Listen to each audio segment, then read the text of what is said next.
Potret momen seorang ayah menggendong anaknya saat kapal nelayan miliknya karam sempat viral di sosial media. Peristiwa itu rupanya dialami Rais Aco, nelayan asal Labuan Bajo. Minggu 30 Juni 2024, perahu mesin miliknya tenggelam di Selat Lintah Pulau Sabita, perairan Pulau Komodo, Manggarai Barat, NTT. Siang itu hampir 3 jam, Aco terombang-ambing di lautan bersama dua putranya, M. Rahim 7 tahun dan M. Rahman 11 tahun, juga adik iparnya Irfan 17 tahun. Insiden akhir pekan lalu adalah kali pertama Aco membawa dua anaknya melaut.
Saya sudah bersama dengan Pak Aco, salah satu nelayan di Desa Gorontalo, Labuan Bajo, yang beberapa hari lalu mengalami musibah, Pak Aco.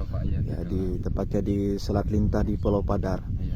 Dan kemudian foto-foto waktu Pak Aco menyelamatkan anaknya itu sempat viral, Pak Aco. Oke, Pak Aco, terima kasih sudah meluangkan waktu bersama saya, Pak Aco. Iya, Pak. Saya ceritakan dari Pak Aco mungkin bisa awalnya. Pertamanya itu, Pak, gelombangnya itu tidak terlalu masih lepas dari pulau. Begitu kami masuk di selat, jadi ombaknya tiba-tiba besar begitu. Selat Lintah ini. Di Selat Lintah. Jadi kami tujuan perahunya kami ke Pulau Sabita. Begitu sampai di pertengahan, tali kemudi putus. Jadi tiba-tiba perahu saya itu dia punya kemudinya tidak berfungsi lagi. Jadi dia lari perahu itu ikut ombak. Jadi perahu itu kepalanya tertanam ke bawah. Sudah itu begitu muncul kepala perahu sudah airnya rata, Pak. Jadi kami sama anak saya 2 orang sama ipar saya, kami sudah sediakan ada sampan kecil pertama. Kami sampan itu kami ikat di perahu, tapi perahunya belum tenggelam ke bawah. Jadi kami naik di atas sampan, kemudian kami sempat berapa jam itu di sampan, kayaknya 1 jam lebih. Tidak lama perahu tenggelam ke bawah. Posisi kami punya sampan terikat perahu. Jadi ipar saya yang di sampan, dia buka tali sampan. Jadi sampan itu posisi ini terjun juga ke bawah. Jadi sampannya kan fiber.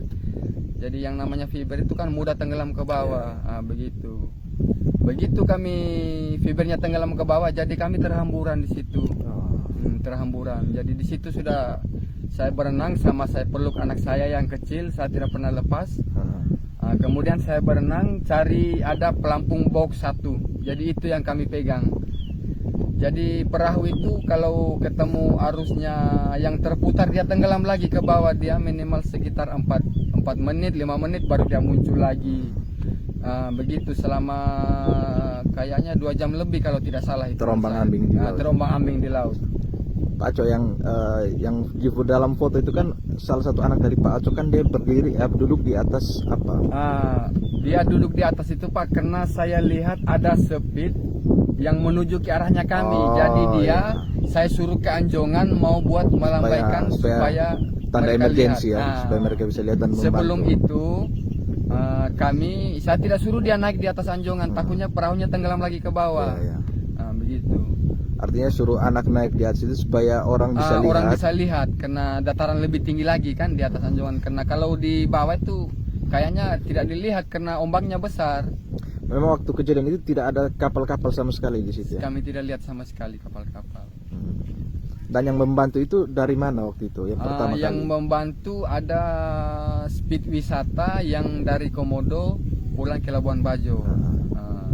Tidak lama, baru selang berapa menit baru ada bantuan dari Basarnas datang ke tempat lokasi kejadian. Jadi di situ memang kami kena, katanya capnya itu mereka mau buru-buru pulang karena tamunya mau nyebrang, jadi kami dipindahkan ke speed Basarnas. Jadi di Basarnas sudah dari sana pulang ke Labuan Bajo. Pak Aco mungkin bisa juga ceritakan soal waktu kejadian. Pak Aco kan bersama 2 orang anak waktu itu. Iya.